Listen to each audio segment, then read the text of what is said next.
La calèche heurta une ornière sur la route et Senora Crane plaqua la paume de sa main contre la vitre froide de la fenêtre pour se stabiliser.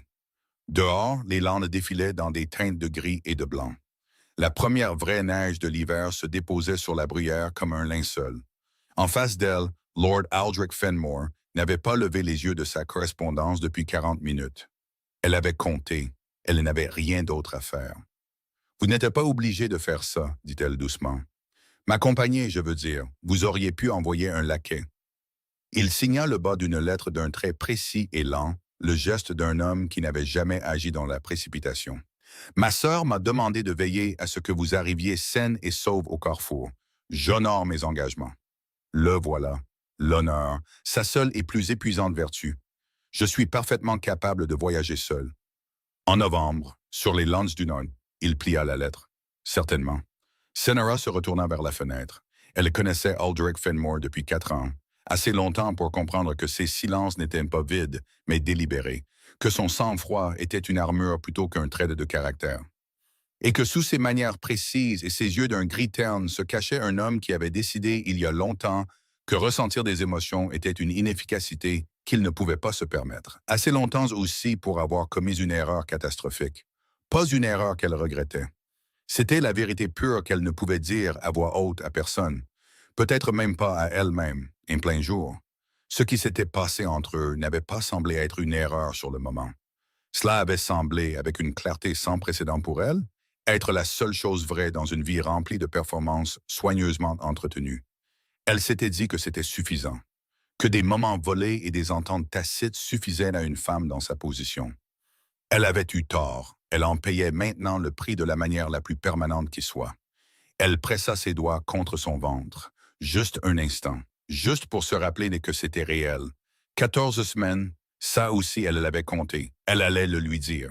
C'était ça, le plus cruel. La nuit dernière, dans le Q&A, dernière, dans le couloir devant la bibliothèque de Velmore Hall, elle avait répété les mots jusqu'à ce qu'ils pèsent dans sa poitrine comme des pierres, prêtes à être déposées devant lui, une par une. Elle s'était dit que peu importe sa réponse, elle y était préparée. Elle l'avait cru. Puis elle avait entendu sa voix à travers la porte du bureau. « Aldrich !» La voix de son père, basse et posée. « L'arrangement est confirmé. Lady Brielle Ashton arrivera avant Noël. J'attends de vous que vous vous comportiez en conséquence. » Et la réponse d'Aldrich, après une pause si brève qu'elle aurait pu ne rien signifier. « Bien sûr. » 2 mots, c'était tout. Bien sûr. Comme s'il confirmait une réservation pour dîner, et non pas qu'il acceptait d'épouser une autre femme, pendant que Senora, enceinte de 14 semaines de son enfant, se tenait dans le couloir à quelques pas de là. Elle n'avait pas frappé. Elle n'était pas entrée. Elle était retournée dans sa chambre, ses mots répétés se dissolvant comme du papier sous la pluie, et elle s'était assise sur le bord du lit jusqu'à ce que ses mains cessent de trembler. Ça, c'était la nuit dernière. Ce matin, elle avait accepté la suggestion de Lady Marin qu'Aldrich l'accompagne jusqu'au Carrefour. Et jamais... Car refuser aurait exigé une explication qu'elle n'avait pas la force de construire. Une erreur, clairement. Vous êtes silencieuse, dit-il. Je suis toujours silencieuse. Vous n'êtes jamais silencieuse. Il leva alors les yeux et elle s'obligea à soutenir son regard. Ses yeux gris, fixes et impénétrables, lisaient son visage comme il lisait tout, comme si c'était un document pouvant contenir des informations utiles. Qu'est-ce qui ne va pas? Rien ne va mal. Senora. Elle détestait la façon dont il prononçait son nom. Pas avec tendresse, avec précision, comme s'il identifiait quelque chose. « Je suis fatiguée, dit-elle. La visite a été longue. » Il l'étudia un instant de plus que ce qui était confortable, puis retourna à ses lettres. « Nous serons au Carrefour dans 2 heures. Vous pourrez vous reposer dans la diligence. » 2 heures. Elle pouvait supporter 2 heures. Dehors, la neige s'épaississait. Elle la regardait s'accumuler sur le rebord de la fenêtre. Elle regardait la route devant elle se dissoudre dans le blanc. Et elle se disait qu'elle était calme, que tout allait bien, qu'elle avait déjà pris sa décision dans ce couloir la nuit dernière.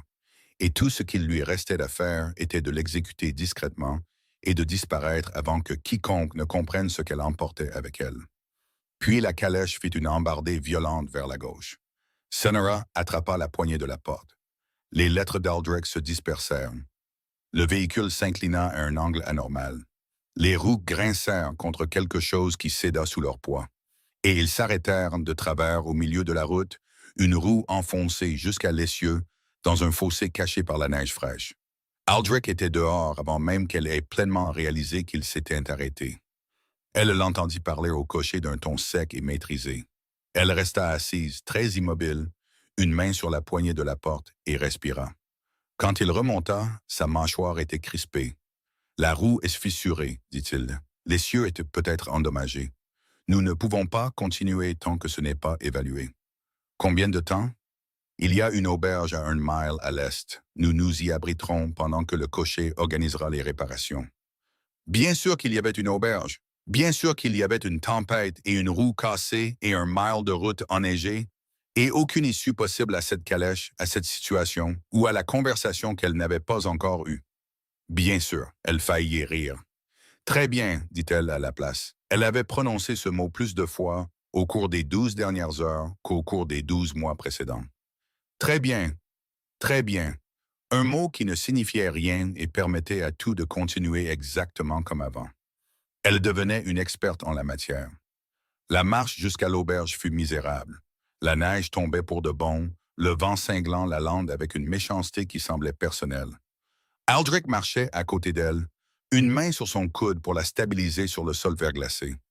Et elle le laissa faire, car refuser aurait exigé d'expliquer pourquoi elle ne voulait plus qu'il la touche.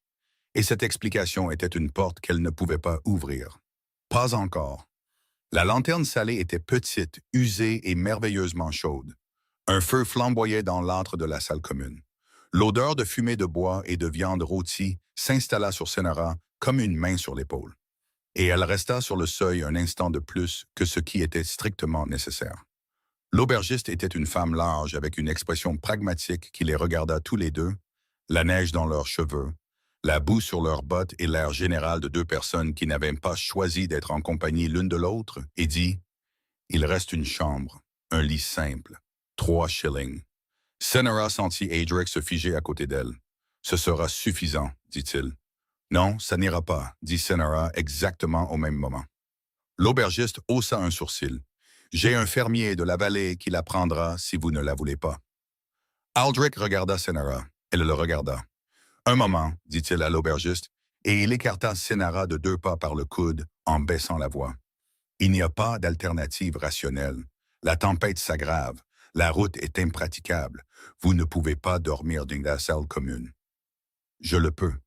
Vous ne le ferez pas. Ses yeux étaient plats et certains. Je prendrai le sol, vous prendrez le lit. Nous partirons aux premières lueurs. Elle voulait lui dire qu'elle y avait déjà un secret qu'elle l'emportait hors de ce comté et qu'elle n'avait pas besoin d'en acquérir un autre. Elle voulait dire que partager une chambre avec lui était la dernière chose sur terre qu'elle était capable de gérer ce soir. Elle voulait dire beaucoup de choses. À la place, elle dit « Très bien ». La chambre était en haut d'un escalier étroit, à peine assez grande pour le lit, une unique chaise et une table de toilette pressées contre le mur. Une fenêtre donnait sur la lande. Le feu venait d'être allumé et commençait à peine à prendre, projetant plus d'ombre que de chaleur. Senora posa son sac par terre, s'assit sur le bord du lit, fixa le feu et attendit que le silence se brise ou se durcisse en quelque chose de permanent. Il enleva son grand manteau, le drapa sur la chaise et ne dit rien. Elle était restée calme pendant 11 heures. 14 semaines, 4 ans, elle n'était plus calme. « J'ai entendu votre père hier soir, dit-elle. Il se tourna. À travers la porte du bureau, elle garda une voix égale. L'arrangement avec Lady Brielle Ashton. Quelque chose bougea derrière ses yeux. Pas de la culpabilité, pas tout à fait. Cette conversation était privée. J'en suis consciente. Je n'avais pas l'intention de l'entendre. Elle regarda ses mains. J'allais vous trouver. J'avais quelque chose à vous dire. Une pause qui dura exactement trop longtemps. Finalement, je ne l'ai pas fait. Senora, ne faites pas ça. Elle se leva. Ne prononcez pas mon nom comme ça, comme si c'était un problème que vous calculez comment résoudre. Je ne vous demande rien. Je ne vous accuse de rien. J'ai simplement pensé que vous devriez savoir que j'ai entendu. Et que croyez-vous avoir entendu exactement? Que vous avez accepté de l'épouser. Le feu crépita. Il resta silencieux assez longtemps pour que le silence lui-même devienne une réponse. C'est le parti qui convient, dit-il enfin. Elle rit. Elle n'en avait pas l'intention. Le rire sortit, sec et cassant, ne ressemblant en rien à un rire. Le parti qui convient. La santé de mon père décline. La famille a besoin de stabilité. Les relations de Lady Brielle sont... Je me fiche de ces relations. Sa voix ne trembla pas. Elle en était fière, au moins. Ce qui m'importe, c'est ce qu'il y a 6 mois, vous étiez... Elle s'arrêta. Reprit. Ce qui m'importe, c'est que vous ayez permis que quelque chose se passe entre nous. Quelque chose qui, apparemment, n'a jamais été destiné à signifier quoi que ce soit. Sa mâchoire se crispa. Je ne vous ai jamais fait de promesse. Non, vous ne l'avez pas fait. Elle se détourna de lui vers la fenêtre, vers l'obscurité et la tempête. Vous avez été très prudent à ce sujet. Qu'auriez-vous voulu que je promette? Nous venons de milieux entièrement différents. Mes obligations allaient toujours avoir la priorité. Vous l'avez compris. L'ai-je compris? Vous auriez dû. Elle ferma les yeux. Il y avait 14 mots coincés au fond de sa gorge. 14 mots qui réorganiseraient tout, qui feraient une faire à son visage impassible, quelque chose qu'elle ne lui avait jamais vu faire, qui prendrait tout cet échange froid et prudent et le transformerait en quelque chose dont aucun d'eux ne pourrait se sortir indemne. Elle les sentait pousser, insistants, impossibles à ignorer. Il a le droit de savoir. C'était l'argument qu'elle se donnait depuis 3 semaines. Quoi qu'il en soit, quoi qu'il ressente ou ne ressente pas, quel que soit l'arrangement que son père avait conclu avec la famille Ashton, il avait le droit de savoir pour son propre enfant. Elle les ravala comme des pierres. « Dites-moi quelque chose, dit-elle à la place. C'est moi, ce qu'il y avait entre nous. Est-ce que ça ne signifiait rien pour vous? » Le silence s'étira et s'étira encore. « Je ne vous ai jamais aimé, dit-il. 4 mots. Calmes, égaux, livrés comme une porte que l'on ferme de l'intérieur. Senora resta très immobile. Puis elle se tourna, ramassa son sac par terre, le plaça à côté de la porte et s'allongea sur le lit tout habillé face au mur. « Alors il n'y a plus rien à dire, dit-elle. Bonne nuit, monseigneur. » Elle ne dormit pas une seule heure de la nuit. Elle se réveilla à 4 heures du matin dans un silence absolu. La tempête s'était arrêtée. À travers la fenêtre couverte de givre, le ciel était passé du noir au gris-bleu profond qui précède l'aube. Et la lande à l'extérieur était calme, blanche et intacte, comme si le monde avait été refait à neuf pendant la nuit. Aldrich dormait sur la chaise, la tête appuyée contre le haut dossier à un angle qui lui ferait mal au cou pendant des jours. Une main reposait, ouverte sur ses genoux, complètement détendue dans le sommeil d'une manière qu'elle ne l'était jamais quand il était éveillé. Elle l'avait déjà vu dormir. Cette vulnérabilité l'avait toujours un peu déstabilisée. Elle ne se laissa pas déstabiliser maintenant. Elle s'assit avec précaution, lentement, comme elle avait appris à bouger ces dernières semaines, maintenant que son corps n'était plus entièrement le sien. Elle enfila ses bottes sans faire de bruit. Elle mit son manteau. Elle prit son sac et se leva. À la porte, elle s'arrêta. Elle se tourna et le regarda un long moment, de la manière dont on regarde quelque chose que l'on essaie de mémoriser sans s'avouer pourquoi. La ligne de sa mâchoire, la façon dont l'épuisement avait adouci la sévérité de son visage. Cette main ouverte.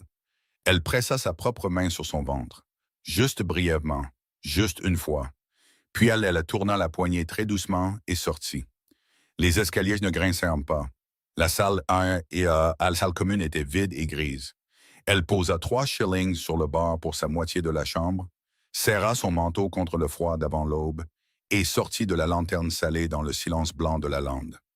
Elle ne se retourna pas. Aldrich se réveilla dans le calme. Pas le calme d'une chambre endormie, le calme spécifique d'une pièce qui ne contenait qu'une seule personne alors qu'elle aurait dû en contenir 2. Il le sentit avant d'ouvrir les yeux. Quelque chose dans la qualité de l'air. L'absence d'une autre respiration. Il tourna la tête. Le lit était vide, parfaitement lisse, comme si elle n'y avait jamais été. Son sac avait disparu. Son manteau avait disparu. La porte était légèrement entr'ouverte, laissant entrer un mince filet de froid du couloir. Il se leva, se dirigea vers la fenêtre. Ses empreintes traversèrent la cour en contrebas dans la neige fraîche, petite et délibérée, se dirigeant vers l'est, vers la route, déjà à moitié comblée par les dernières congères de la nuit, déjà en train de s'effacer. Il resta à la fenêtre et regarda l'endroit où elle avait été. Puis, très doucement, comme s'il savait déjà que personne ne l'entendrait, il prononça son nom.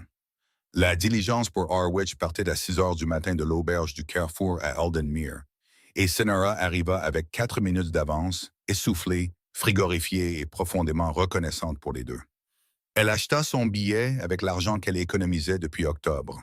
Pas pour ça. Pas pour quoi que ce soit de tout ça spécifiquement. Mais elle avait compris, dans une partie d'elle-même qu'elle avait refusé d'examiner directement, qu'un jour pourrait venir où elle aurait besoin de partir rapidement. Et elle s'était préparée en conséquence. Elle était bien la fille de sa mère à cet égard, au moins, pragmatique, même quand tout le reste s'effondrait. L'auberge d'Aldenmere était plus grande que la Lanterne Salée, plus animée, un véritable relais de poste avec une salle commune pleine et une cuisine qui sentait le pain frais et quelque chose de carbonisé. Elle trouva une place près du feu, commanda un thé qu'elle pouvait à peine se permettre et s'assit, les mains enroulées autour de la tasse, en se disant qu'elle ne tremblait pas. Elle tremblait légèrement. Elle se concentra sur le feu, sur la chaleur de la tasse contre ses paumes, sur les bruits ordinaires de la pièce autour d'elle. Un homme se disputant avec le tavernier à propos d'une note. Deux femmes en vêtements de voyage comparant leurs notes sur l'état des routes au nord. Un enfant courant entre les tables, tandis que sa mère l'appelait avec une patience épuisée.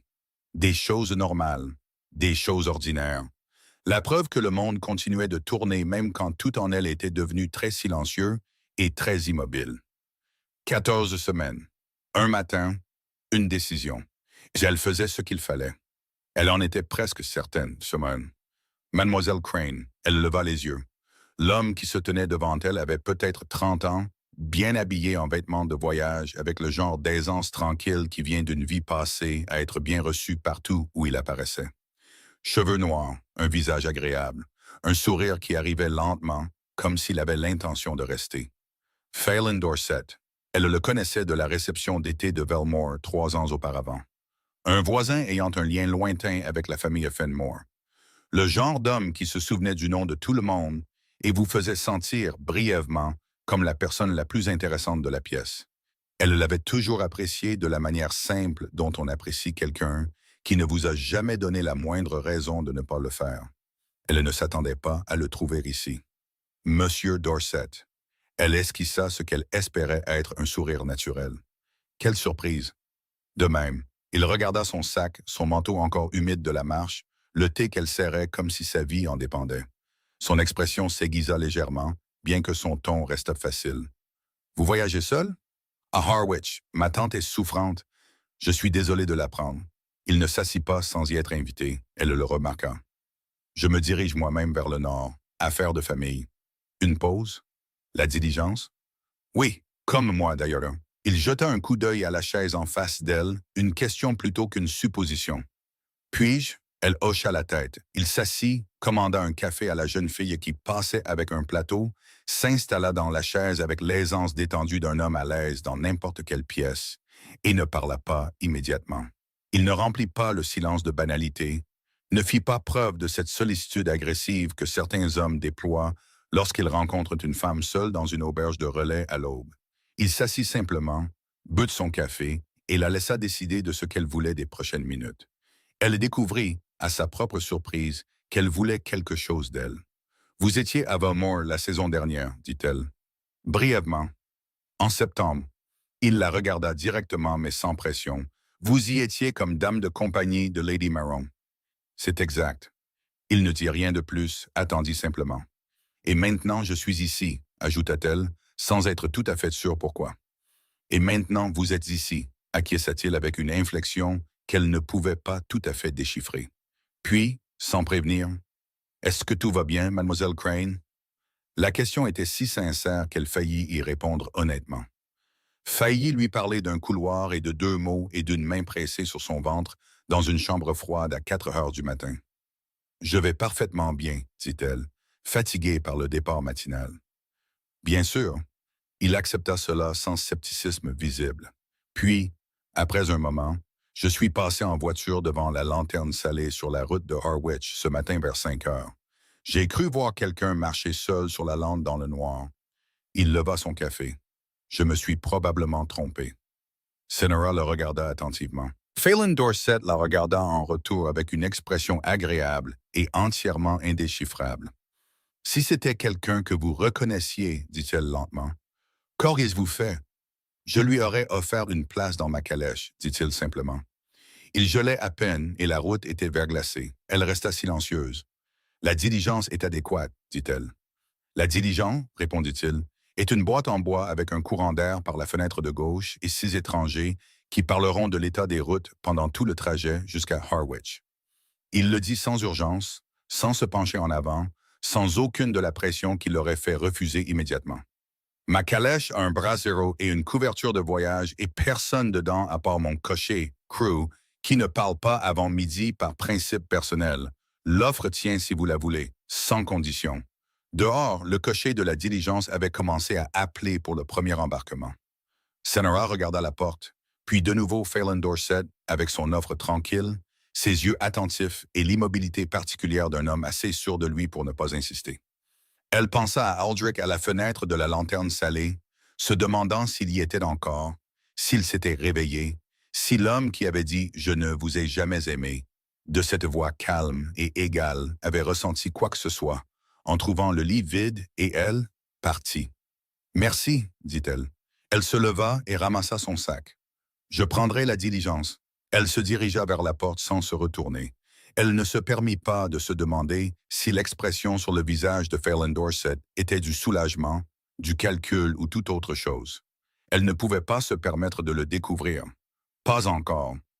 La diligence arriva à Harwich à 2h30 de l'après-midi et Senora passa les 20 premières minutes à prétendre qu'elle ne savait pas quoi faire ensuite. Elle avait un plan. Elle l'avait construit par morceaux au cours des 3 dernières semaines, ajoutant des détails comme on meuble une pièce que l'on espère ne jamais avoir à utiliser. Le nom d'un notaire à Édimbourg qui devait une faveur à son défunt père. Une tante dans les borders écossais qui avait toujours eu plus de sympathie que de jugement. Et un passage sur un caboteur côtier de Whitby qui partait le premier jeudi de chaque mois. Aujourd'hui était mardi. Elle avait 2 jours pour atteindre Whitby, 2 jours pour disparaître complètement. Elle se tenait dans la cour des diligences de Harwich, essayant de se souvenir si Whitby était au nord-est ou au nord-ouest quand elle entendit sa voix. Mademoiselle Crane.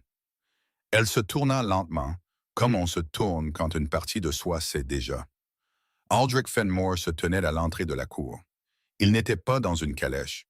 Il était à cheval, son manteau gris sombre d'humidité, ses cheveux aplatis par une neige qui n'avait pas complètement cessé de tomber. Le cheval à côté de lui soufflait fort, les flancs haletants avec l'épuisement particulier d'un animal poussé plus vite qu'il n'aurait dû, plus longtemps que ce qui était sage. Il avait chevauché dans la neige, dans le noir, seul.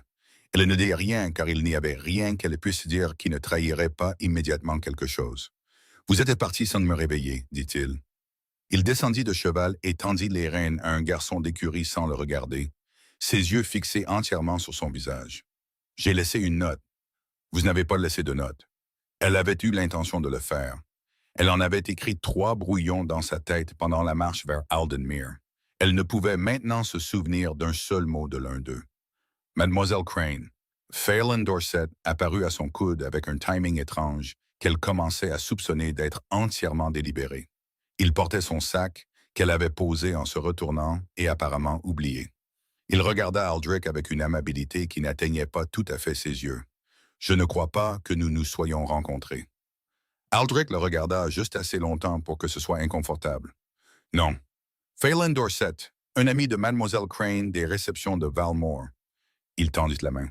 « Et vous êtes? » Une pause qui dura un battement de trop. « Fenmore, » dit Aldrich en la lui serrant. Quelque chose changea dans l'expression de Phelan, très légèrement. Il connaissait le nom. Tout le monde dans 3 comtés connaissait ce nom. Il les regarda l'un après l'autre avec ses yeux sombres et scrutateurs et ne dit pas un seul mot sur ce qu'il venait clairement de comprendre. « J'allais justement installer Mademoiselle Crane au Harwich Arms, » dit-il à la place. « La route vers le nord est impraticable jusqu'à demain. La tempête a bloqué le col de Beckfield. » Il jeta un coup d'œil au cheval épuisé d'Aldrich. « Vous avez l'air d'avoir vous-même besoin d'un feu. C'était généreux. C'était aussi un test. Senora pouvait le sentir. Merci, dit Aldrich d'un ton qui acceptait la générosité et déclinait le test simultanément. Le Harwich Arms était tout ce que la lanterne salée n'était pas, spacieux, avec un personnel adéquat, une salle à manger servant un vrai souper, et suffisamment de clients pour que 3 personnes puissent s'asseoir à des extrémités séparées et maintenir la fiction polie qu'elles avaient toutes convergé ici par pure coïncidence. Ils ne s'assirent pas à des extrémités séparées.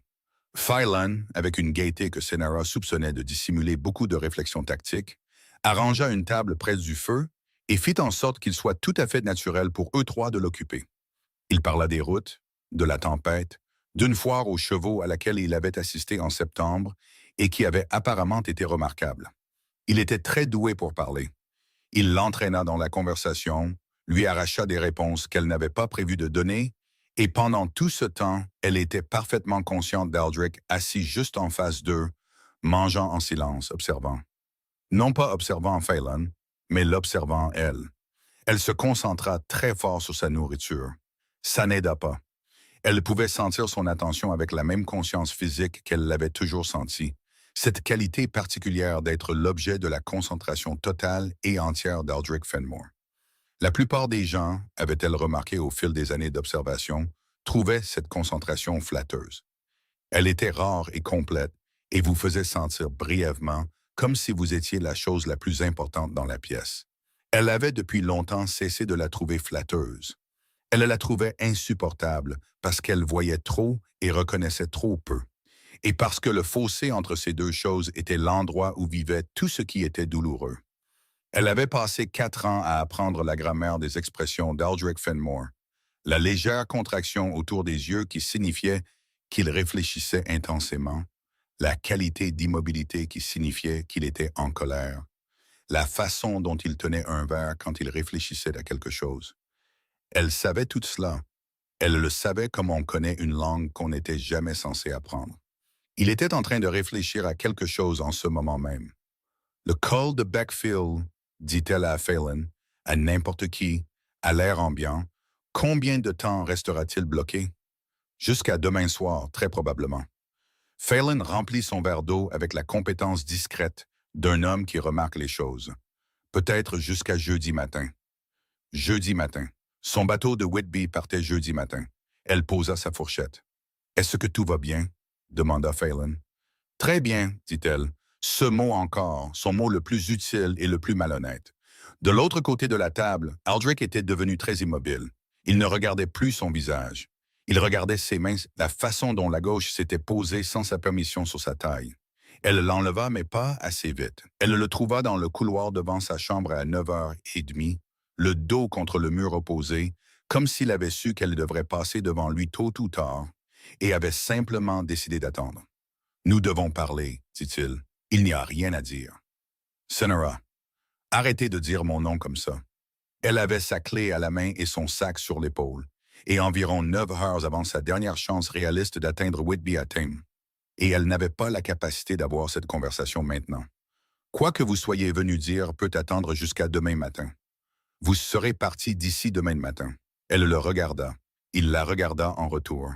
Ses yeux gris, fixes et implacables, lisant son visage avec la précision qui lui avait toujours donné l'impression d'être à la fois vu et catalogué. Comme un spécimen. Comme un problème à résoudre. « Entrez, dit-il. » Ce n'était pas une demande. La chambre était froide. Le feu n'avait été allumé que récemment et cherchait encore sa place. Elle posa son sac et se tint à la fenêtre, le point le plus éloigné de lui que la pièce permettait, croisa les bras et attendit. Il se tenait près de la porte. Il avait changé son manteau humide et sa chemise portait encore le froid du trajet. Ce froid qui s'installe dans le tissu et met des heures à partir. Il avait l'air épuisé, réalisa-t-elle.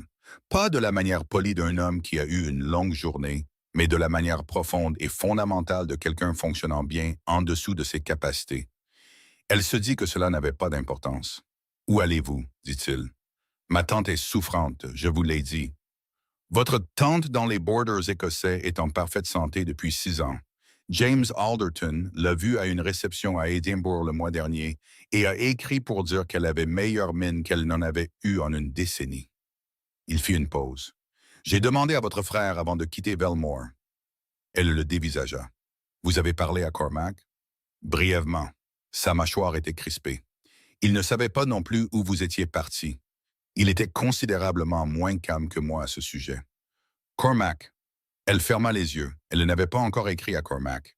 Elle allait le faire depuis Whitby, une fois qu'elle serait en sécurité sur l'eau et que la décision serait irrévocable. Elle avait besoin qu'elle soit d'abord irrévocable.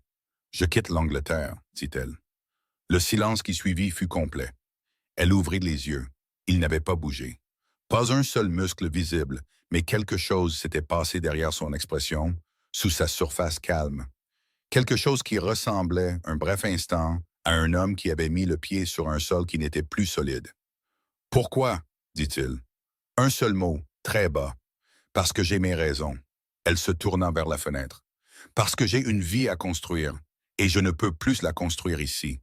Parce que rester n'est pas possible. » Elle s'arrêta. Les 14 mots étaient là de nouveau, juste là, pressant contre ses dents. Elle les ravala. « Je vous demande d'accepter cela. À cause de ce que j'ai dit. » Elle ne dit rien. « Sénara, si ce que j'ai dit hier soir est la raison, vous avez dit exactement ce que vous pensiez. » Elle se retourna pour lui faire face, et elle était fière, vraiment fière de la façon dont sa voix restait égale. « C'est la seule chose que je ne vous reprocherai pas. Vous avez été honnête. Je préférerais toujours une cruauté honnête à un gentil mensonge. » Elle prit son sac. « J'ai réservé un passage sur un bateau de Whitby à Leith. De Leith, je prendrai mes propres dispositions. Je vous demande de ne rien dire à Cormac avant que je lui ai écrit moi-même. » Elle se dirigea vers la porte. Sa main se referma sur son poignet. Pas fort, juste avec certitude. « Ne faites pas ça, dit-il. » Elle regarda sa main, puis son visage, et malgré tout, malgré 4 ans et 14 semaines et 4 mots qu'il avait vidés comme une cloche frappée, elle ressentit exactement ce qu'elle ressentait toujours quand il était près d'elle. Cette conscience impossible et dévastatrice que c'était la personne autour de laquelle elle s'était discrètement organisée depuis plus longtemps qu'il n'était raisonnable ou sûr. Elle libéra doucement son poignet, comme on retire quelque chose qui ne devrait pas être tenu, plutôt que quelque chose dont on veut s'échapper.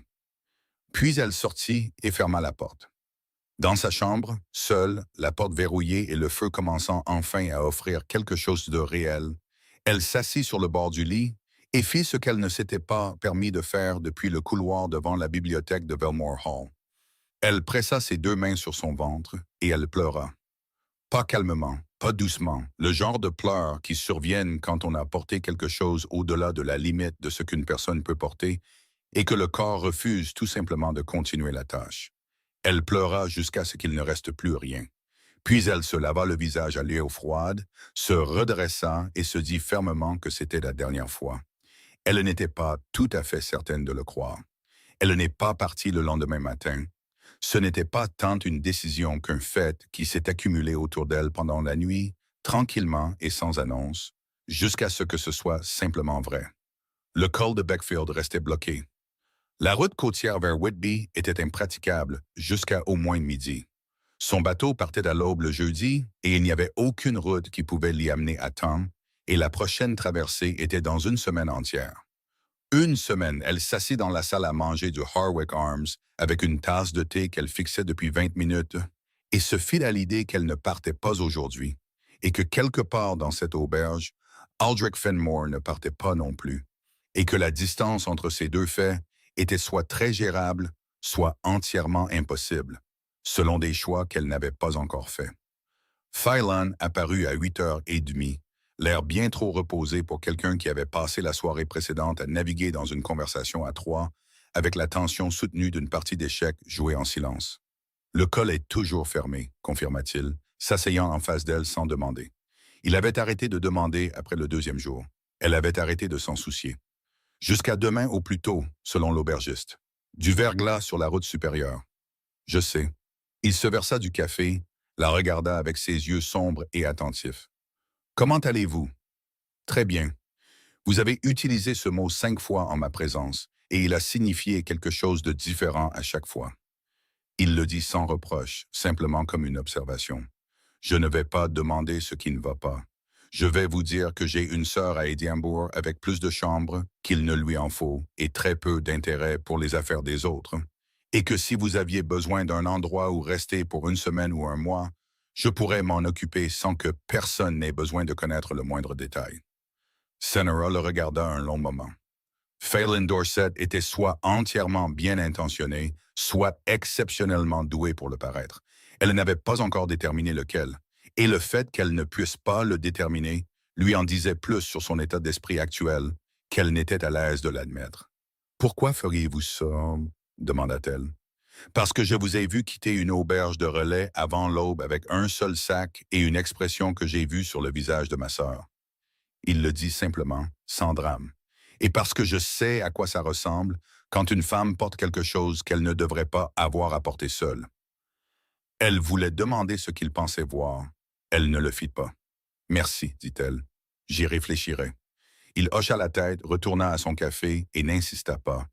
Et elle lui en fut reconnaissante d'une manière qui la fit se sentir légèrement honteuse de son accoutumance à ce que la pression soit la norme. Elle était toujours là, fixant toujours son thé, quand Aldrich s'assit en face d'elle, non pas à côté de Phelan, mais sur la chaise que Phelan avait quittée 15 minutes plus tôt. Il posa une tasse de café devant lui, ne dit rien, et la regarda avec une expression qu'elle ne pouvait pas entièrement déchiffrer, ce qui était troublant en soi. Elle pouvait toujours le déchiffrer. « Vous êtes toujours là, dit-elle. Le col est fermé. La route de Harrogate est dégagée. Vous pourriez aller vers le sud. Je suis au courant. Alors pourquoi êtes-vous assis ici? » La chaise était inoccupée. Elle faillit sourire. Presque. Elle le retint avant qu'il n'arrive. « Que voulez-vous, Aldrich? » Il resta silencieux un moment, puis directement. « Je veux savoir ce que vous alliez me dire il y a 2 nuits, pourquoi vous êtes venu me trouver, et pourquoi vous avez changé d'avis. Je vous ai dit tout ce que j'avais l'intention de dire. Non. » Il se pencha légèrement en avant. « Vous m'avez dit que vous étiez venu me trouver, que vous aviez quelque chose à dire. Puis vous ne l'avez pas dit. J'ai retourné ça dans ma tête depuis hier matin, et je ne peux pas y trouver de sens sans savoir ce que c'était. Ça n'a plus d'importance. Ça en a pour moi.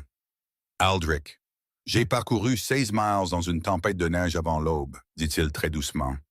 Pas parce que mon père me l'a demandé, pas parce que mes obligations l'exigeaient, parce que je me suis réveillé et que vous étiez parti. Et quelque chose en moi qui n'est beau censé exister a rendu l'attente du jour complètement impossible. Il la regarda fixement. Je ne me comporte pas de cette façon. Je ne me suis jamais comporté de cette façon. Et je pense qu'on me doit la courtoisie de comprendre ce que j'ai parcouru 16 miles dans le noir pour comprendre. La salle à manger était chaude et pleine et personne ne leur prêtait la moindre attention. Elle regarda ses mains. La gauche était sur ses genoux.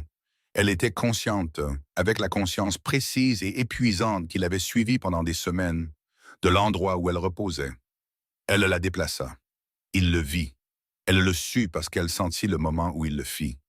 La qualité légère et particulière d'immobilité qui précédait son arrivée à une conclusion. C'était différent de son immobilité de réflexion, plus profonde, plus attentive. Elle garda les yeux sur la fenêtre. La neige tombait de nouveau derrière la vitre, douce et lente. 2 moineaux se battaient pour quelque chose sur le rebord extérieur. Des choses normales, des choses ordinaires. La preuve que le monde continuait son cours ordinaire, peu importe ce qui se passait à une table près du feu à l'intérieur du Harwick Arms. « Votre apparence, dit-il très doucement, presque pour lui-même. Vous avez l'air de quelqu'un d'épuisé et d'effrayé, qui travaille très dur pour ne paraître ni l'un ni l'autre. » La salle à manger semblait lointaine. Les autres clients, le feu, les bruits ordinaires du matin, tout cela semblait se passer de l'autre côté d'une vitre. Senora, la façon la plus douce dont elle l'avait jamais entendu prononcer son nom, comme si le mot lui-même pouvait se briser. « Portez-vous mon enfant? » Le silence s'étendit. Elle regarda la fenêtre, la neige, les 2 moineaux se querellant pour quelque chose de petit et d'urgent. Elle pensa aux 14 semaines, à un couloir et à un bateau pour Leith. Elle pensa au notaire à Édimbourg et à sa tante qui était apparemment en excellente santé. Elle pensa à ce que signifiait répondre et à ce que signifiait ne pas répondre. Elle pensa aux 4 mots dits d'une voix calme et égale dans une chambre froide 2 nuits auparavant. Elle pensa aux 16 miles parcourus seule avant l'aube. Elle ne savait pas comment tenir ces 2 choses à la fois. Elle essayait depuis 2 jours et elle ne s'améliorait pas. Elle ne dit rien. Il expira, lentement et de manière contrôlée.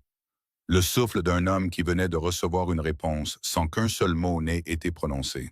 « Depuis combien de temps ?» dit-il. Elle ne dit rien. Sénara. Pas sec, pas exigeant, quelque chose pour lequel elle n'avait pas de nom, car elle n'avait jamais entendu cette note particulière de sa part. « Depuis combien de temps portez-vous ça seul ?» Le mot « seul » atterrit différemment de ce à quoi elle s'était préparée. Elle s'était attendue à de la colère ou à la résolution de problèmes contrôlés, qui était sa réponse par défaut à toute situation nécessitant une gestion. Elle s'était préparée à ça. Elle ne s'était pas préparée à l'expression actuelle sur son visage, qui était dépouillée de toutes les couches qu'elle avait l'habitude d'y voir, ramenée à quelque chose en dessous, qu'elle n'avait entrevu qu'une seule fois auparavant, brièvement, en une autre saison, et à laquelle elle avait passé des mois à essayer de ne pas penser. Ses mains sur la table étaient parfaitement immobiles, mais elle pouvait voir l'effort que cela lui coûtait, comme on peut voir un courant sous une eau calme. « Vous veniez de me le dire, dit-il, la nuit où vous avez entendu mon père. »« Oui, et vous ne l'avez pas fait. »« Non, parce que vous l'avez entendu en premier. » Il le dit non pas comme une accusation, mais comme un homme plaçant des pièces sur une surface pour voir la forme qu'elles prenaient. Parce que vous avez entendu l'arrangement être confirmé, et vous avez décidé qu'il n'y avait plus aucun intérêt à dire quoi que ce soit. Cela semblait inutile de compliquer vos arrangements. Inutile.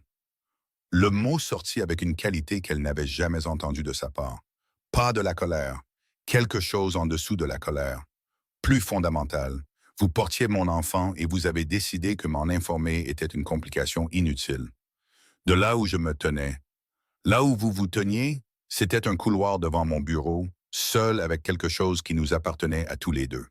Et vous avez décidé que ma commodité importait plus que la vérité. Il s'arrêta, détourna brièvement le regard.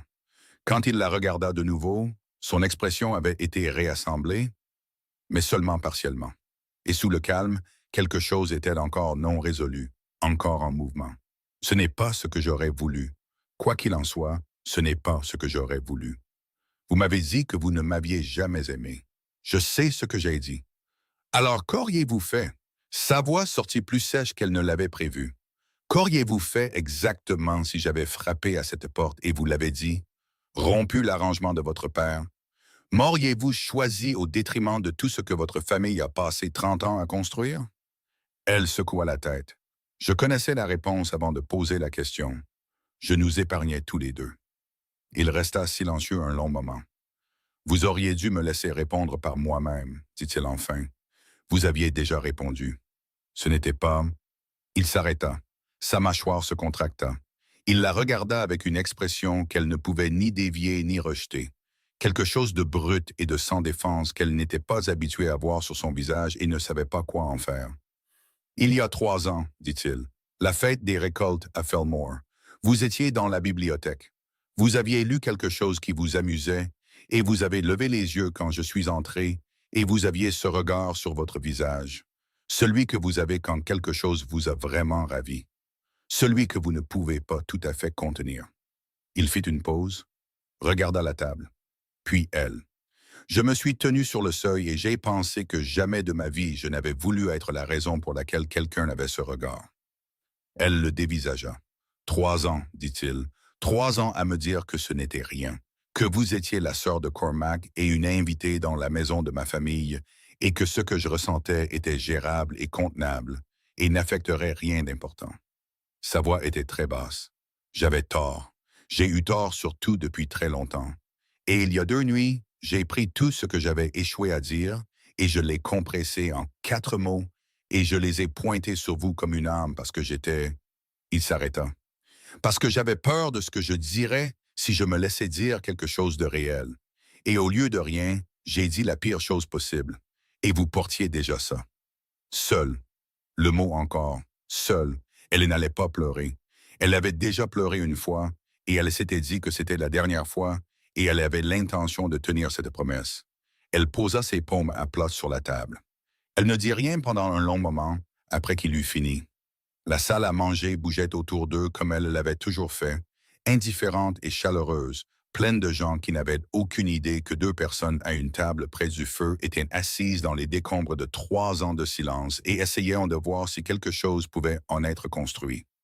Elle avait imaginé, dans les mois où elle s'était permis d'imaginer des choses, que s'il disait un jour quelque chose comme ça, elle saurait exactement quoi ressentir, que ce serait propre et simple, dévastateur et clair dans une direction ou une autre. Ce n'était pas propre, ce n'était pas simple. C'était 3 ans et 14 semaines, et 4 mots et 16 miles dans le noir, tout emmêlé en quelque chose pour lequel elle n'avait pas de vocabulaire. « Que voulez-vous que je fasse de ça? » demanda-t-elle doucement. « Que suis-je censé faire de tout ça alors que vous êtes toujours l'homme que votre père attend à Londres le mois prochain avec des plans pour une alliance convenable et un parti approprié? Quand rien de ce qui est vrai entre nous ne change les murs qui nous entourent. Je vous demande de ne pas quitter l'Angleterre. » Ce n'est pas une réponse. Je sais. Il soutint son regard. Je vous demande de ne pas quitter l'Angleterre pendant que je trouve comment vous donner une réponse qui soit digne de ce que vous portez. Elle regarda la fenêtre, la neige, les moineaux, qui avaient apparemment résolu leurs différends et étaient assis côte à côte sur le rebord dans le froid, parfaitement immobiles. Sénéra. La façon la plus silencieuse dont il avait encore prononcé son nom. Portez-vous, mon enfant. Le silence entre eux s'étira jusqu'à ce qu'il ne soit plus silence, mais quelque chose avec du poids, une forme et une présence. Quelque chose qui pressait contre les bords de la pièce et ne laissait aucune place pour faire semblant. Aldrich resta très immobile en face d'elle, son café froid et intact, ses mains à plat sur la table, et attendit. Elle regarda la fenêtre pendant un très long moment. Elle ne dit rien. Et ce rien disait tout. Elle était réveillée avant que l'auberge ne s'agite. Ce n'était pas inhabituel. Le sommeil était peu fiable depuis des semaines, interrompu par une agitation qu'elle ne pouvait pas raisonner, par la vigilance particulière d'un corps qui avait décidé qu'il était responsable de 2 personnes maintenant et prenait cette responsabilité avec un grand sérieux. Elle avait appris à ne plus se battre.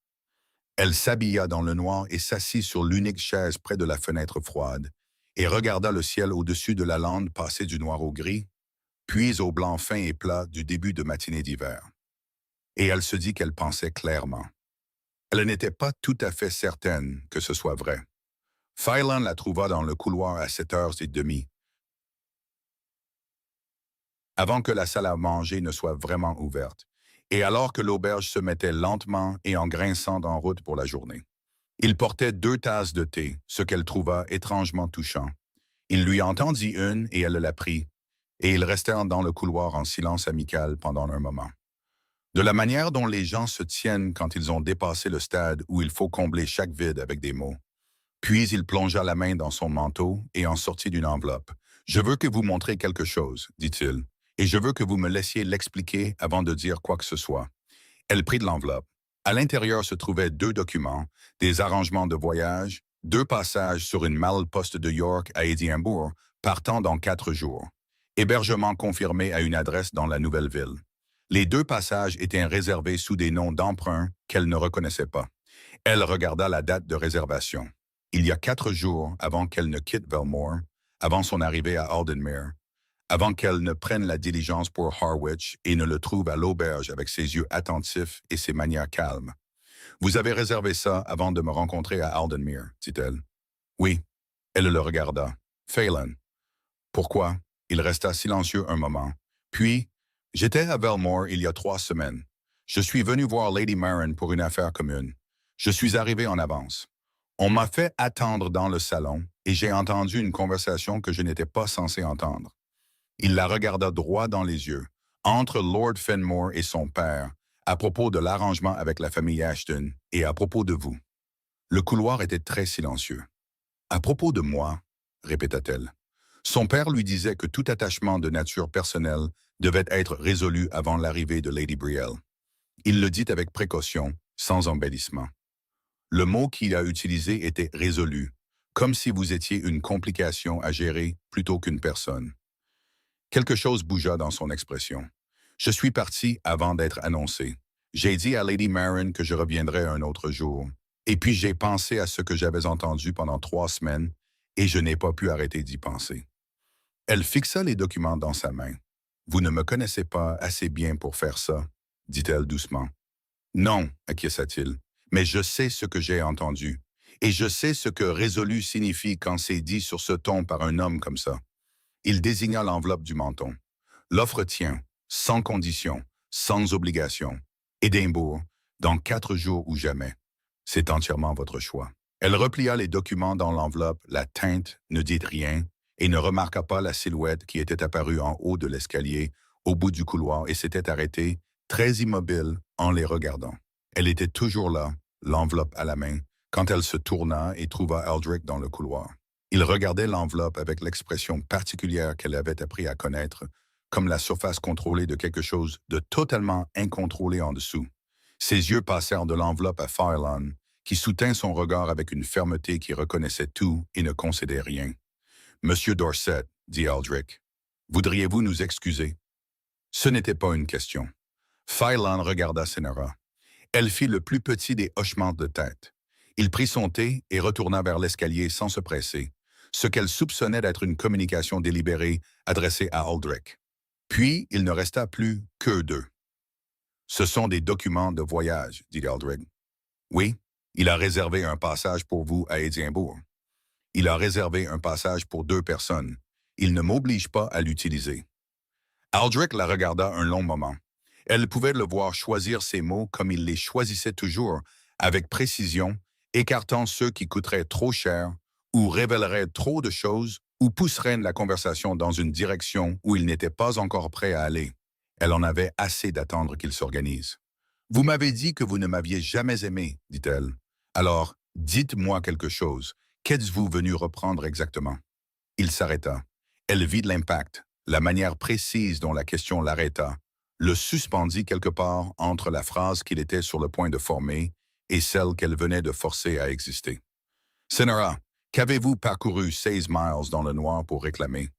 Parce que si la réponse est arrangement, si c'est à propos de votre père et des obligations familiales et de la gestion de la situation avant qu'elle ne devienne un scandale, alors dites-le-moi clairement et je prendrai ma propre décision concernant Édimbourg. Mais si c'est autre chose, sa voix se brisa à peine, alors j'ai besoin que vous le disiez. Pas que vous l'insinuiez, pas que vous tourniez autour avec une distance prudente. Dites-le. » Il la regarda longuement. Il ouvrit la bouche. Elle se tourna et descendit le couloir et poussa la porte de la salle à manger avant qu'il ne puisse former le premier mot. Et elle s'assit à la table la plus proche, posa ses mains à plat sur la surface, respira et se dit qu'il faisait froid. Cormac Crane arriva au Harwick Arms à 12h30 et Cynara l'entendit avant de le voir. Sa voix porta depuis la cour des diligences et travers la fenêtre de la salle à manger où elle était assise, forte et indubitablement celle de son frère, demandant au garçon d'écurie si une femme de cette description était passée ces 2 derniers jours. Elle fut sur ses pieds avant d'avoir consciemment décidé de se lever. Il était sur le seuil quand elle atteignit le hall d'entrée, de la boue sur ses bottes, l'épuisement gravé sur les traits de son visage, les cheveux en désordre après ce qui avait clairement été 2 jours de chevauchée très difficiles. Il la vit, et le soulagement qui traversa son visage fut si sincère et si complet qu'elle sentit quelque chose céder dans sa poitrine. Cynara. Il traversa le hall et la serra dans une étreinte féroce qui en disait bien plus que son nom. Et elle pressa son visage contre son épaule, respira et se permit, juste un instant, d'être la petite sœur et non la personne qui avait tout sous contrôle. Objectivement, elle n'avait pas tout sous contrôle. « Je vais bien, dit-elle contre son manteau. Tu es parti sans dire à personne où tu allais. » Ses bras se resserrèrent. « Tu as laissé une note qui ne disait rien, sauf que tu avais besoin de temps et que tu écrirais quand tu serais installé. Ce n'est pas une note, Cynara. C'est une menace. Je suis désolé. Tu as intérêt. » Il recula et regarda son visage, comme son père le faisait quand elle était jeune et était tombée de quelque chose, et qu'il essayait d'évaluer l'étendue des dégâts. Que s'est-il passé? Était-ce quelque chose à Belmore? Lady Marin a dit que tu semblais toi-même quand tu es parti. Mais Aldrich. Il s'arrêta. Son expression changea. Par-dessus son épaule, il avait apparemment trouvé quelque chose. Elle se tourna. Aldrich se tenait sur le seuil du couloir, immobile comme un pilier, regardant son frère comme un homme regarde une situation dont il sait déjà qu'elle va devenir plus compliquée. Les mains de Cormac relâchèrent lentement son épaule. Fenmore, dit-il. Toute chaleur avait disparu. Crane. Aldrich inclina la tête. Pourquoi êtes-vous ici? Il m'a suivi, dit rapidement Senera. La calèche est tombée en panne sur la route de la lande.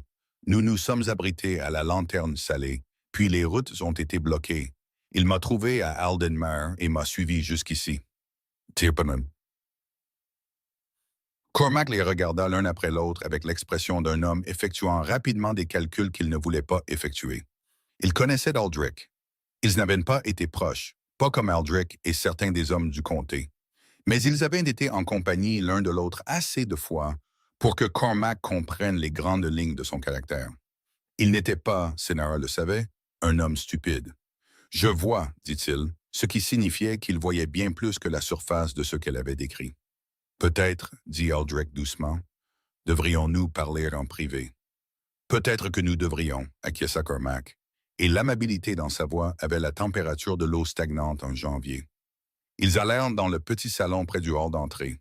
Senera suivit, et aucun d'eux ne lui dit de ne pas le faire. Cormac s'assit. Aldrich resta debout. Senera se tint près de la fenêtre, regarda la cour à l'extérieur et laissa son frère poser la première question.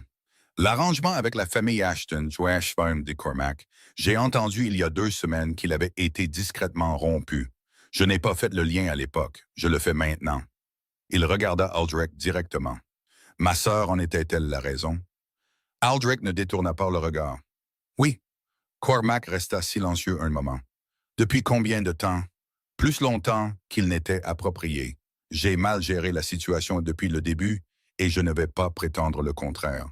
Non, dit Cormac, avec une précision presque admirative, vous n'allez pas prétendre le contraire avec moi. Il se pencha en avant. Je vais vous dire ce que je sais et je vais vous demander quelque chose. Pas une réponse arrangée.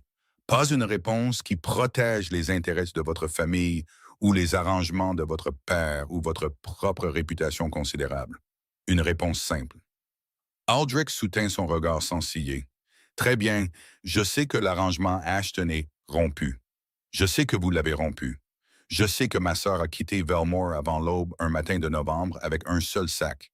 Et je sais que vous l'avez suivi à cheval à travers une tempête de neige. Seul, sans laquais ni message ni aucune indication que vous veniez.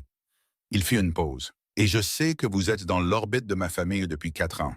Et que pendant ces 4 ans, il y a eu des moments, plusieurs, que j'ai catalogués et mis de côté parce que vous étiez toujours parfaitement correct dans votre comportement, et il n'y avait rien que je puisse pointer du doigt et dire que c'est mal. Mais je savais. Les frères le savent généralement. Il regarda Aldrich fixement. « Quelles sont vos intentions envers ma sœur? » Senara se détourna de la fenêtre. Aldrich la regarda, elle, pas Cormac, quand il répondit. « L'épouser, dit-il, si elle veut bien de moi, et passer tout le temps qu'il faudra entre maintenant et ce moment pour la persuader que je vaux le considérable inconvénient. » La pièce était très silencieuse. Cormac regarda sa sœur. Elle regarda Aldrich. Aldrich la regarda avec une expression qui ne contenait aucune performance. Rien de calculé, de géré ou de soigneusement arrangé. Il la regardait simplement. Et ce regard disait la chose qu'il n'avait pas encore trouvé les mots pour dire. Et elle le sentit atterrir au centre de sa poitrine comme quelque chose revenant de très loin. « Il y a autre chose, dit-elle. » Sa voix était ferme. Quelque chose que Cormac doit savoir. Quelque chose qui change considérablement la nature de cette conversation. Les yeux de son frère se tournèrent lentement vers elle. « Je vais le lui dire, dit-elle, et Aldrich, à elle-même, à la pièce en général. Et je vous le dirai correctement plus tard, en privé, mais Cormac doit savoir en premier. » Aldrich hocha la tête. Une fois, doucement, elle se tourna vers son frère.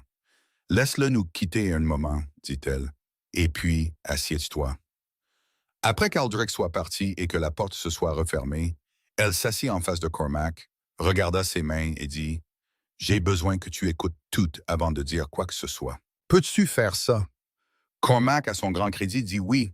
Elle raconta. Elle lui raconta tout. La bibliothèque en octobre, le couloir, et les mots qu'elle avait entendus à travers la porte du bureau, et les mots qu'elle n'avait pas pu dire après. La lanterne salée, la marche vers Aldenmere, la diligence Phelan et ses documents de voyage et sa sœur à Édimbourg, et l'offre qu'elle n'avait pas tout à fait acceptée ou refusée. 14 semaines et ce que 14 semaines signifiaient. Elle lui raconta tout en regardant ses mains parce qu'elle ne pouvait pas regarder son visage pendant qu'elle racontait. Il écouta tout sans l'interrompre. Ce qui, elle le soupçonnait, lui coûta plus que presque tout ce qu'il avait jamais fait. Et quand elle eut fini, la pièce fut très silencieuse pendant un long moment. Depuis combien de temps sais-tu? Dit-il enfin. Depuis octobre. Il ferma les yeux, les rouvrit. Et tu allais à Édimbourg. À Édimbourg. Et puis où que ce soit qui semblait approprié après ça, sans me le dire. J'allais écrire. Sénara. Sa voix se brisa légèrement sur la deuxième syllabe de son nom, et elle dut de nouveau regarder par la fenêtre. J'ai écrit à Père avant de te partir. Je lui ai dit que tu étais parti et que j'étais parti te trouver. Je lui ai dit que tu avais été à Belmore et que le nom d'Aldrich Fenmore avait été mentionné en lien avec ton départ. Il fit une pause. Il tirera des conclusions. Il est peut-être déjà en route. Elle ferma les yeux. Bien sûr qu'il l'était. Est-ce que Père sait que l'arrangement Ashton est rompu? Demanda-t-elle. Il le saura maintenant. 2 comtés en discutent depuis une semaine. Elle ouvrit les yeux. Dehors, la cour des diligences continuait ses affaires ordinaires, totalement indifférente au fait que tout était arrivé à un point de non-retour en même temps. « Es-tu en colère contre moi? » demanda-t-elle. Cormac resta silencieux un moment. « Je suis en colère que tu aies été seul avec ça, dit-il finalement.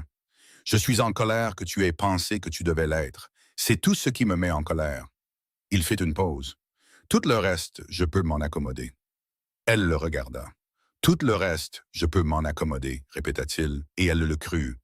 Alors il n'y a rien à gérer discrètement, dit-elle. Non, acquiesça Cormac. Il n'y a que ce qui vient après. Il la regarda fixement.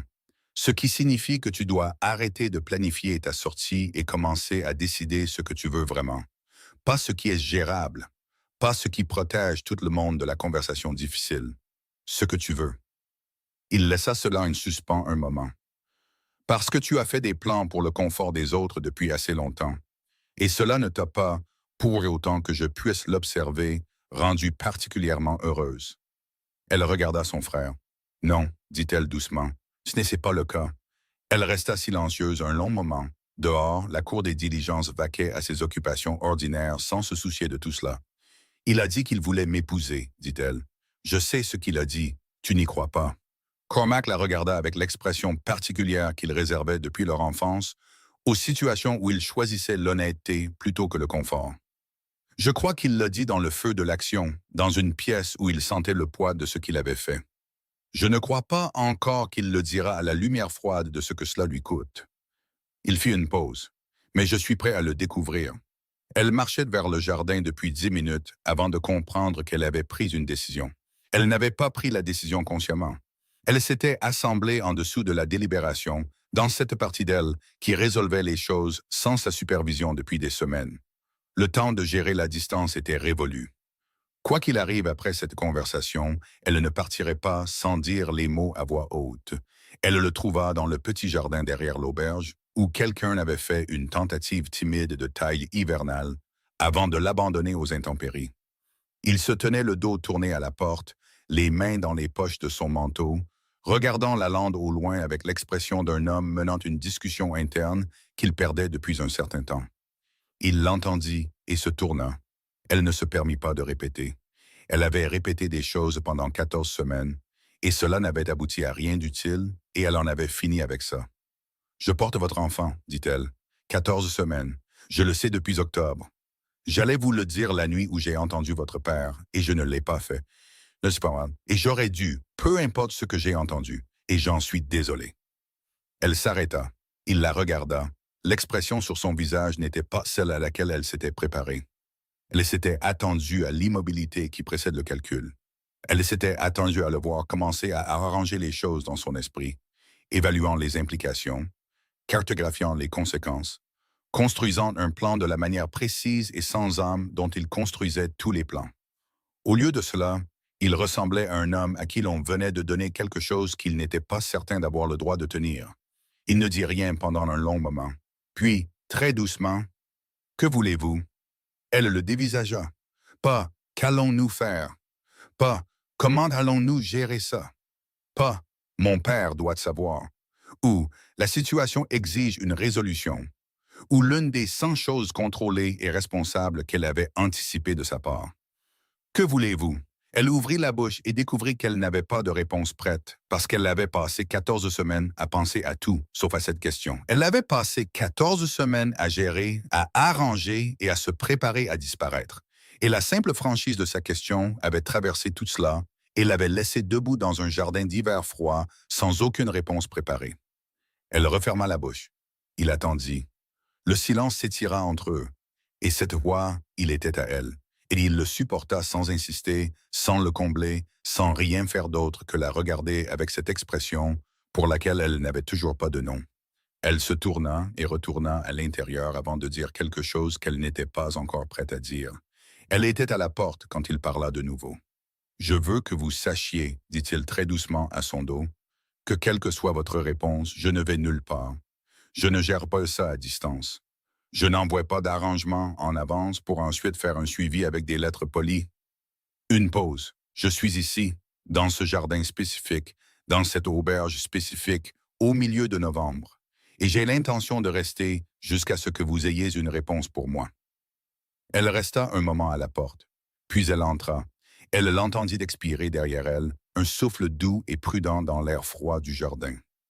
Le duc de Vermore arriva au Harwick Arms le lendemain matin.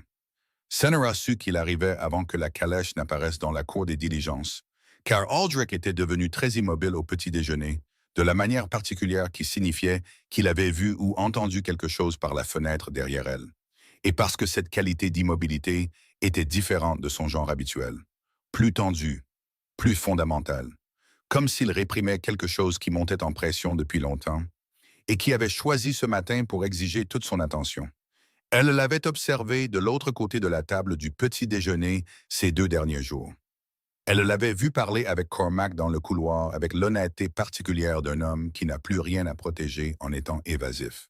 Elle l'avait vu lire la lettre de l'avocat de son père arriver le 2e matin et la poser avec une expression qui n'était ni peur ni résignation, mais quelque chose de plus calme et de plus résolu que l'un ou l'autre.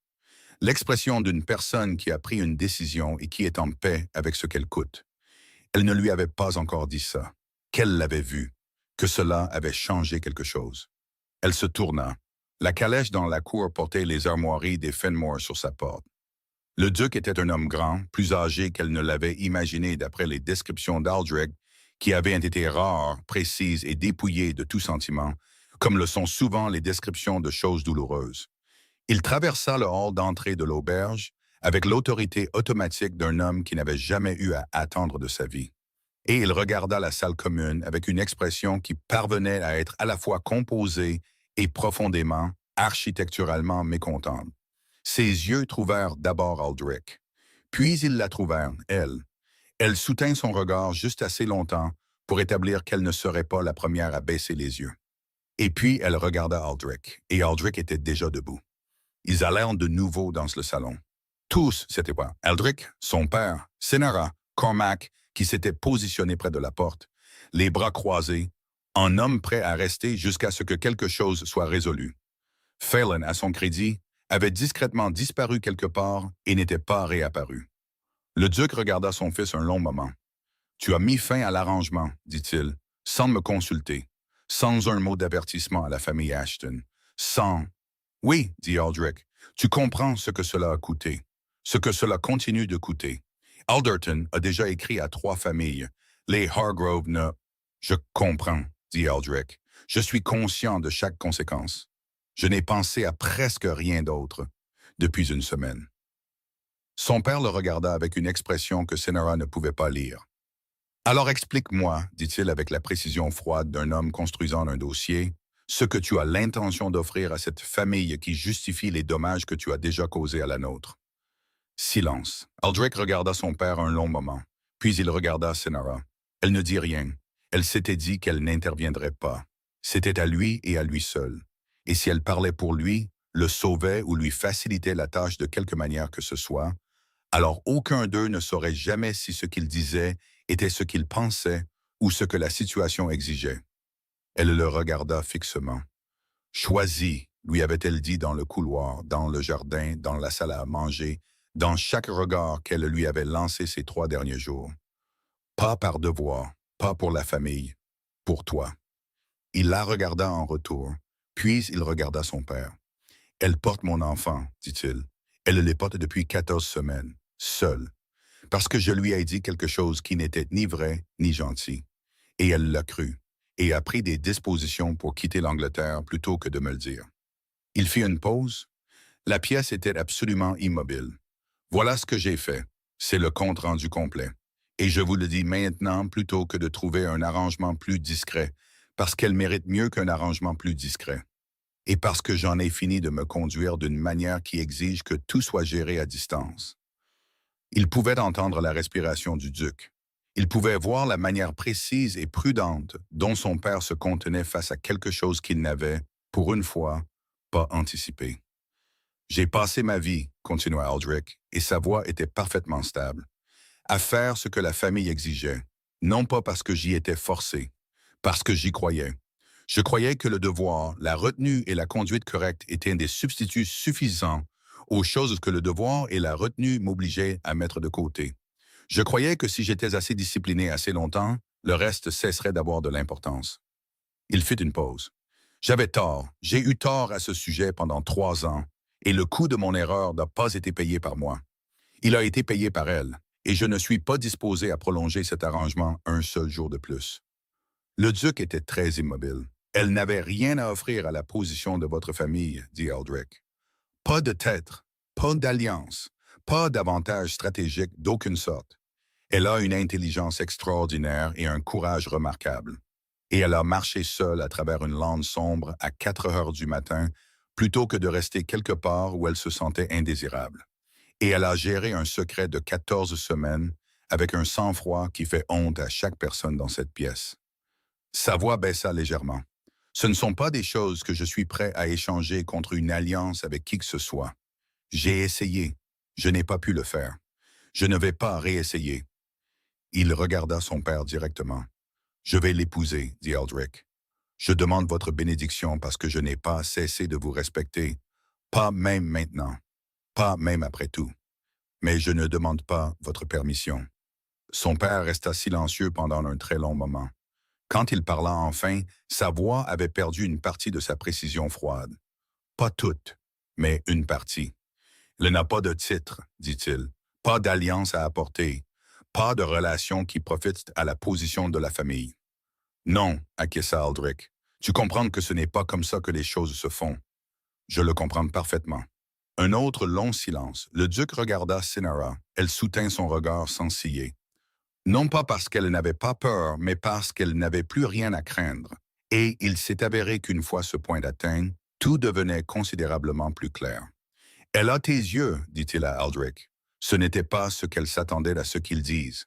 La même façon de regarder une pièce comme si elle lui devait une explication. Aldrich ne dit rien. Ta mère me regardait comme ça, dit le duc très doucement. Il y a 31 ans, je lui ai dit que c'était inopportun. Il resta silencieux un moment, regardant quelque chose en particulier, ou peut-être quelque chose que lui seul pouvait voir. J'ai passé 30 ans à être reconnaissant d'avoir reconsidéré. Ne te donne pas les mêmes 30 ans pour regretter. Il regarda son fils. Quelque chose avait changé sur son visage, quelque chose qui lui enleva des années et le fit paraître, brièvement, comme un homme qui choisissait l'honnêteté plutôt que le devoir pour peut-être la première fois depuis longtemps. Ne répète pas mes erreurs, dit-il. La pièce fut silencieuse un moment. Pas le silence d'une dispute en pause ou d'une négociation dans une impasse, quelque chose de différent. Le silence d'une pièce dans laquelle plusieurs personnes venaient, simultanément, de dire plus de vérité qu'elles n'en avaient l'habitude, et s'ajustaient à l'air modifié. Cinara regarda Aldrich. Il regardait son père avec une expression qu'elle n'avait jamais vue sur son visage pendant les 4 années où elle l'avait connu. Ce n'était pas du soulagement, ni du triomphe. C'était quelque chose de plus doux que les deux. quelque chose qui ressemblait, tranquillement et sans performance, à un homme qui venait de poser un poids qu'il portait depuis très longtemps et qui ne savait pas encore ce que ses mains étaient censées faire sans lui. Elle traversa la pièce et se tint à côté de lui sans lui prendre la main, simplement présente. Et le regard qui passa entre eux fut si simple et complet que Cormac, observant depuis le seuil, détourna les yeux. Puis le duc se leva, rajusta son manteau et regarda Cormac Crane près de la porte. « Je crois, dit-il, qu'une conversation avec le père de la jeune femme est nécessaire. J'écrirai à Edwin Crane cet après-midi. » Cormac regarda sa sœur. Elle le regarda en retour. « J'écrirai aussi, dit Cormac. Ça se passera mieux si ça vient de nous deux. » Ils se marièrent au printemps dans la petite église au bord du domaine de Belmore qui avait servi la famille pendant 200 ans. Ce n'était pas le mariage que le duc avait initialement imaginé pour son fils. Il n'y eut pas de grande procession, pas de liste d'invités de 100 noms, pas de placement stratégique de familles importantes au premier rang. Il y avait l'église et la lumière du printemps entrant par les vieux vitraux et l'odeur de quelque chose en fleurs à l'extérieur qui flottait par la porte ouverte.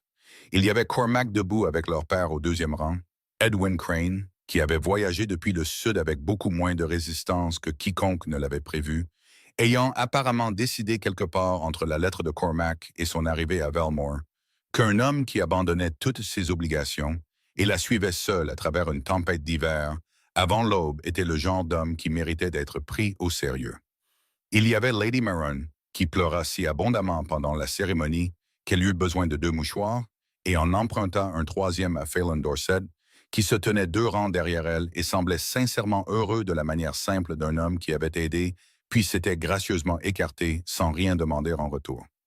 Il y avait le duc de Belmore au premier rang, qui ne pleura pas et ne sourit pas, et regarda l'autel avec une expression que Senora, l'observant depuis le seuil avant d'entrer, décida être aussi proche de la paix que ce visage particulier était capable d'atteindre. Et il y avait Aldrich à l'autel, qui se tourna quand elle apparut sur le seuil et la regarda avec l'expression qu'elle avait cataloguée et nommée pendant 4 ans, chaque petite variation, et y vit quelque chose qu'elle n'y avait jamais vu auparavant. Quelque chose qui n'avait aucun calcul, aucune gestion et aucune distance prudente. Quelque chose qui était simplement et complètement lui. La regardant comme elle l'avait regardé, elle le comprenait maintenant, depuis plus longtemps qu'elle ne l'avait jamais admis à elle-même. Elle s'avança vers lui et ne détourna pas le regard.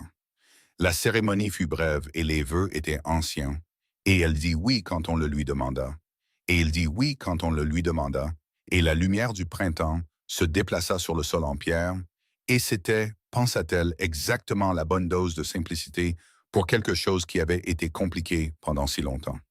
Le scandale, s'il y en eut un, dura environ 6 semaines, puis s'apaisa sous le poids combiné du soutien public du duc, de la bonne réputation de Cormac Crane dans 2 comtés, et du consensus général atteint progressivement et sans annonce, qu'un homme qui abandonne une alliance stratégique et chevauche seul à travers une tempête de neige pour une femme qu'il aime n'est peut-être pas la cible appropriée pour la désapprobation soutenue de la société. Phelan Dorset assista au mariage. Il apporta une bouteille de quelque chose de vieux et de cher de la cave de sa famille et serra la main d'Aldrich à la porte de l'église avec la chaleur franche d'un homme sincèrement heureux d'un résultat auquel il avait joué un rôle non négligeable. Aldrich le remercia avec la même franchise et ils se comprirent complètement et n'eurent jamais besoin d'en discuter davantage. Myron naquit en mai à Belmore Hall dans la longue lumière de l'après-midi d'une fin de journée de printemps, encore dorée mais s'adoucissant, sans hâte. Elle arriva au monde avec l'expression déterminée d'une personne qui avait des opinions bien arrêtées sur sa présence ici et avait l'intention de les faire connaître. Et elle avait les yeux gris de son père et la manière de sa mère de regarder une pièce comme si elle lui devait un compte rendu complet d'elle-même. Aldrich s'assit à côté du lit, la tint dans ses bras pendant un très long moment et ne parla pas. Senora l'observa. Elle avait passé 4 ans à cataloguer ses expressions. Elle n'avait pas de nom pour celle-ci. Elle était nouvelle. C'était quelque chose qu'elle n'avait jamais vu auparavant sur son visage ou sur celui de quelqu'un d'autre, et elle découvrit qu'elle n'avait aucun désir de la nommer, seulement de l'observer, de s'en souvenir et de la garder. Il leva finalement les yeux et la surprit en train de le regarder. « Elle est extraordinaire, dit-il. Elle est ici depuis 20 minutes. 20 minutes suffisent pour se faire une opinion claire. Il baissa de nouveau les yeux sur Myron, qui le regardait avec la même attention réfléchie qu'il lui portait. Elle a l'air sceptique. Elle te ressemble. Elle a l'air sceptique, répéta-t-il, mais le coin de sa bouche avait bougé d'une manière qu'elle reconnaissait, et elle sentit quelque chose de chaud et de posé lui traverser la poitrine. 5 mois plus tard, un soir d'octobre, où la lande à l'extérieur des fenêtres était devenue cuivrée et ambrée, et où le feu avait été allumé pour la première fois depuis le printemps, Aldrich vint la trouver dans la bibliothèque. Elle était dans le fauteuil près de la fenêtre. Il s'assit dans celui en face d'elle, avec l'aisance d'un homme qui s'était assis régulièrement dans ce fauteuil et en était venu à le considérer comme le sien, ce qu'il était devenu plus ou moins depuis leur arrivée à Belmore en juin. Il la regarda un moment à la lueur du feu. « Vous souvenez-vous de ce que je vous ai dit dans la calèche ?» demanda-t-il. Elle le regarda. En novembre, sur la route de la lande. Sa voix était calme et directe, comme sa voix l'avait été, réalisa-t-elle, depuis le Harwick Arms, depuis qu'il avait cessé de l'utiliser pour gérer la distance entre eux. Ce que j'ai dit quand vous avez demandé si cela avait signifié quelque chose. Je me souviens, dit-elle. J'ai besoin que vous sachiez, dit-il, que c'était la chose la plus malhonnête que j'ai jamais dite, et j'ai passé 1 an à essayer de comprendre pourquoi je l'ai dite, et la seule réponse à laquelle je suis parvenu est que j'étais dans une pièce froide avec la personne que j'aimais le plus au monde, et la vérité de cela était tellement plus grande que tout ce que je savais comment contenir, que je l'ai prise et je l'ai compressée dans la pire version possible d'elle-même, et je l'ai dirigée contre vous comme si c'était une arme. Le feu bougea. Dehors, la lande s'assombrissait. « Je sais, dit-elle doucement, je sais que vous savez. » Il se pencha légèrement en avant. « J'ai besoin que vous m'entendiez le dire quand même, parce que vous m'avez demandé une fois, dans un couloir d'une auberge, ce que j'étais venu reprendre, et je ne vous ai pas répondu. » Il la regarda fixement. « Je suis venu reprendre 4 mots. Je suis venu reprendre l'année que vous avez passée à les croire.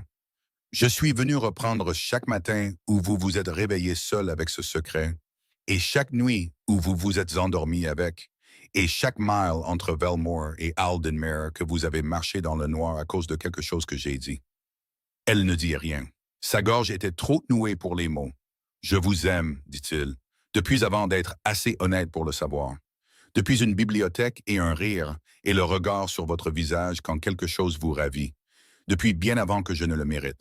Et j'ai l'intention de passer ce qu'il me reste de ma vie à faire de cela la vérité la plus forte et la plus fréquemment démontrée dans votre voisinage immédiat. » Il fit une pause. « En commençant maintenant, si vous y consentez. » Elle le regarda à travers la pièce éclairée par le feu. L'homme qui avait dit « Je ne vous ai jamais aimé » d'une voix froide dans une pièce froide une nuit de novembre qui semblait très lointaine. L'homme qui avait parcouru 16 miles seul à travers une tempête de neige avant l'aube. L'homme qui s'était tenu devant son père et avait dit la chose qui lui coûtait tout et l'avait choisi quand même. « J'y consens, dit-elle. » Il sourit, le sourire plein, rare et chaleureux dont elle tenait un inventaire privé depuis le Harwick Arms, l'enrichissant chaque fois qu'il apparaissait, ce qui était plus fréquent maintenant que jamais. Elle traversa la pièce et il se leva pour la rejoindre, et ils se tinrent ensemble dans la lueur du feu de la bibliothèque de Belmore, pendant que Myron dormait à l'étage, et que la lande s'assombrissait à l'extérieur, et que le vent d'octobre se déplaçait sur la bruyère comme il l'avait toujours fait et le ferait toujours. Indifférent et patient, ne transportant rien d'autre que l'odeur de l'herbe froide et de la distance. C'était, pensa-t-elle, exactement suffisant. C'était, pensa-t-elle, tout. Elle avait passé beaucoup de temps dans les mois qui suivirent la lanterne salée, les Harwick Arms, le mariage de printemps et la naissance d'Ou à essayer d'identifier le moment où elle avait su avec certitude. Le moment où elle avait compris que ce qui était entre eux n'allait pas être géré jusqu'à disparaître, ni par son père, ni par ses obligations, ni par son propre talent considérable pour la compression. Le moment où elle avait su que cela survivrait. Elle pensa que c'était peut-être le couloir du Harwick Arms, quand elle lui avait demandé ce qu'il était venu reprendre et était parti avant qu'il ne puisse répondre, et avait ressenti pour la première fois en 4 ans la sensation particulière d'être celle qui savait ce qu'elle voulait. Ou peut-être que cela avait toujours été là, en dessous de tout, attendant qu'ils n'aient plus rien derrière quoi se cacher. Cela n'avait pas d'importance. Ce qui importait, c'était la bibliothèque et le feu, et Myron endormi à l'étage, et l'homme en face d'elle qui la regardait avec l'expression qu'elle avait cessé d'essayer de nommer. Si l'histoire de Senora et d'Aldrich vous a touché, sachez que vous n'êtes pas seul. C'est une histoire sur les choses que nous disons quand nous avons peur et les choses que nous faisons quand nous cessons enfin d'avoir peur. Sur la différence entre ce que le devoir nous demande et ce que l'amour exige. Sur le courage qu'il faut pour choisir quelque chose de réel plutôt que quelque chose de sûr et pour continuer à le choisir même quand le coût est élevé. Même quand le monde dit que vous devriez être plus raisonnable. Même quand la seule raison qui reste est que c'est vrai. Si c'est le genre d'histoire qui vous fait revenir, le bouton d'abonnement est juste en dessous.